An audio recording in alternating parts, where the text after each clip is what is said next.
Permettez-moi tout d'abord de présenter les excuses de Dominique Lacroix, le préfet de l'Ardèche, qui aurait bien souhaité participer à vos travaux, parce qu'il est très attentif à tout ce qui touche à l'économie et au social. Bon, malheureusement, il a été retenu par une séance de questions orales au Conseil général, donc il m'a demandé de le représenter ce soir, ce que je fais volontiers, à un double titre. D'abord sous-préfet de Tournon, et puis ensuite, comme ça a été indiqué tout à l'heure par le président, comme sous-préfet chargé des problèmes économiques sous l'autorité du préfet, les problèmes économiques du département.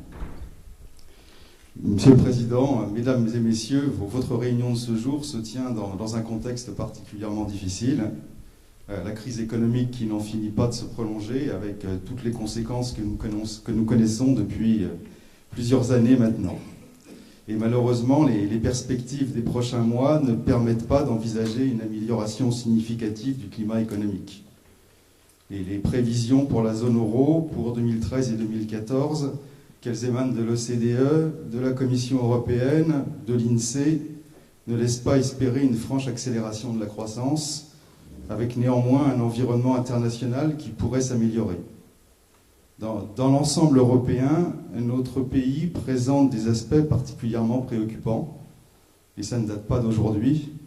Si on prend la période 2000 à 2011, la part de l'industrie dans la valeur ajoutée est tombée de 18% en 2000 à 12,5% en 2011, donc loin derrière l'Allemagne et même l'Italie.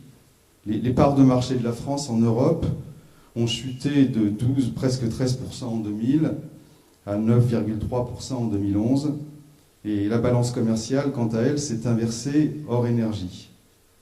Ce décrochage de notre pays s'est cumulé avec la crise économique et financière de la dernière période pour en multiplier les effets, tout juste atténués par un certain nombre d'amortisseurs sociaux, eux-mêmes de plus en plus difficiles à financer par les prélèvements sur la richesse nationale. Les effets de ce marasme persistant sont multiples. D'abord, un chômage de masse à un niveau historique pour notre pays, en valeur absolue pour le moment, mais peut-être prochainement en valeur relative également. Ensuite, un tissu économique qui se délite, avec un grand nombre d'entreprises en difficulté, une consommation en recul, des investissements à tonnes. Et en toile de fond, un sentiment de crainte pour l'avenir qui alimente l'attentisme et la méfiance. Notre région et notre département ne sont évidemment pas épargnés ni par le chômage, ni par le marasme économique. L'Ardèche est le département qui a connu la plus forte progression des demandeurs d'emploi de la région Rhône-Alpes en 2012, presque 20%, particulièrement le Nord-Ardèche, touché par les difficultés de l'industrie.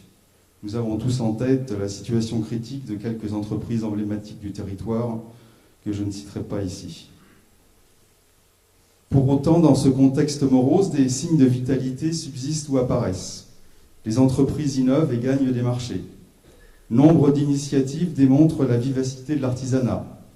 L'agriculture sait mettre en valeur les produits de la marque Ardèche.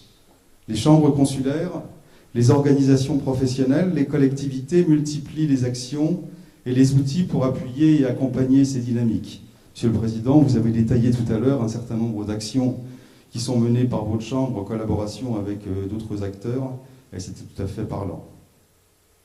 Mais pour essentiel que soient ces initiatives locales, il faut évidemment agir pour modifier en profondeur le cadre national dans lequel agissent les acteurs économiques. Il faut agir à la fois pour atténuer les fractures qui délitent notre tissu social et pour redresser la compétitivité de notre économie.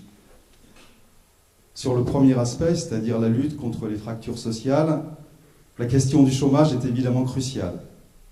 Le président de la République l'a affirmé avec force à plusieurs occasions. Tout doit être mis en œuvre pour inverser la courbe de progression de la demande d'emploi dans les prochains mois.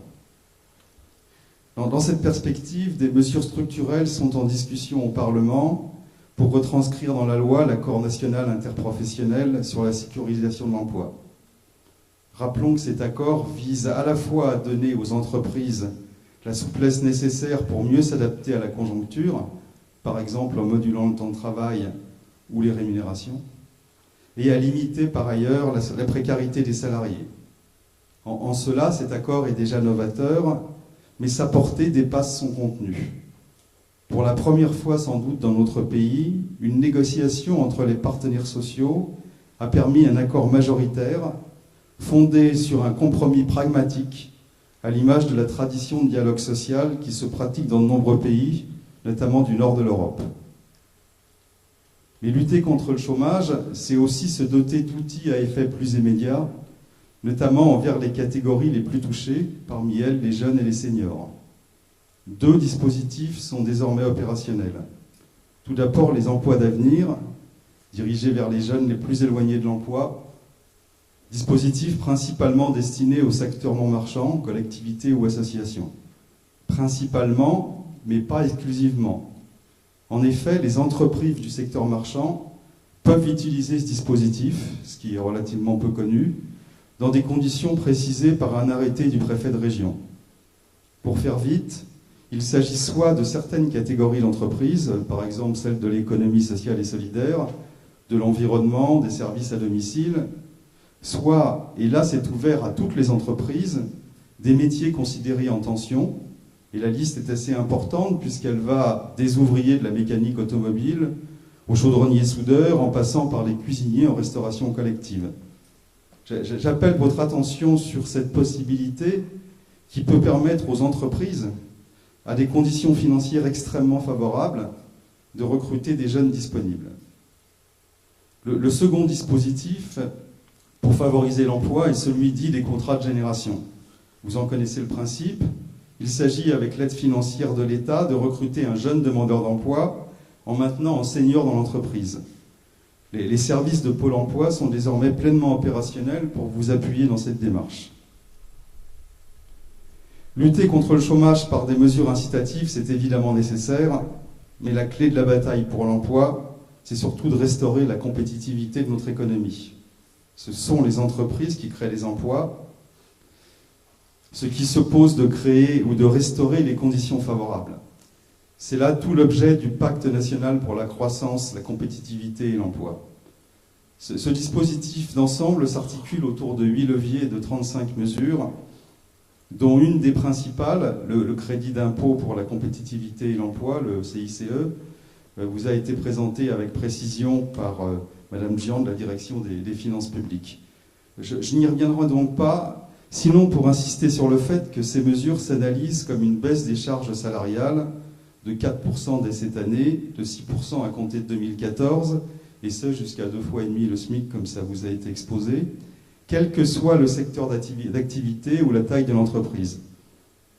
Par son ampleur et son périmètre, cet effort financier est probablement sans précédent, surtout dans un contexte de crise majeure des finances publiques. L'effort auquel ça correspond a été expliqué tout à l'heure, à 20 milliards en vitesse de croisière, donc on est sur quelque chose de tout à fait significatif. Monsieur Blache d'Oseo vous a également présenté la Banque publique d'investissement, autre mesure majeure du pacte de compétitivité. Comme il l'a indiqué, ce dispositif est également pleinement disponible, notamment pour préfinancer le CICE. Et contrairement à une idée trop répandue, la procédure n'est pas si compliquée que ça, et elle ne nécessite ni trop de délais, ni trop de paperasserie. Le site qui permet de calculer le montant de la créance auquel vous pouvez prétendre et qui décrit toute la procédure a été indiqué tout à l'heure par Madame Gian, je n'y reviens pas.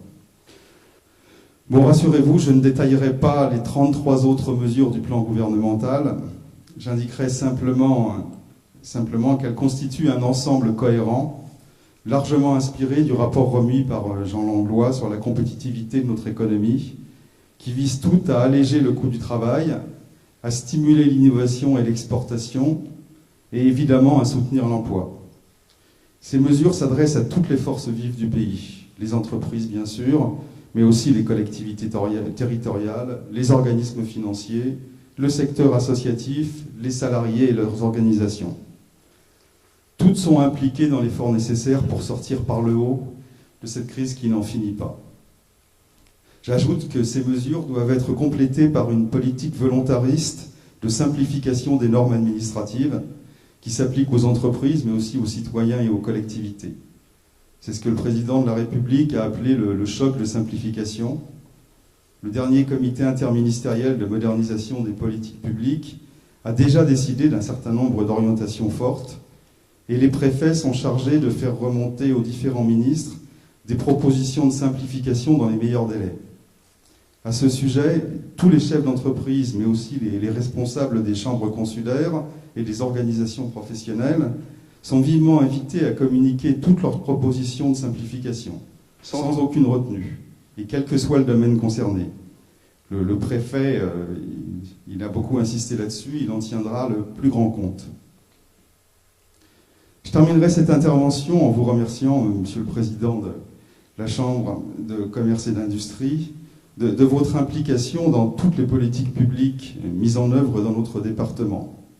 Merci également de répondre à toutes nos sollicitations et de la qualité de la collaboration avec les différents services de l'État, comme par exemple récemment à l'occasion de la journée sur l'intelligence économique co-organisée avec les chambres, la Chambre des métiers et puis le Conseil général. L'Ardèche rencontre certes des difficultés, mais elle possède des atouts importants pour y faire face, parmi lesquels le dynamisme et le civisme de ses acteurs économiques et de ses entreprises. Monsieur le Président, Mesdames et Messieurs les chefs d'entreprise, les services de l'État sont et seront à vos côtés pour relever ce défi. Merci.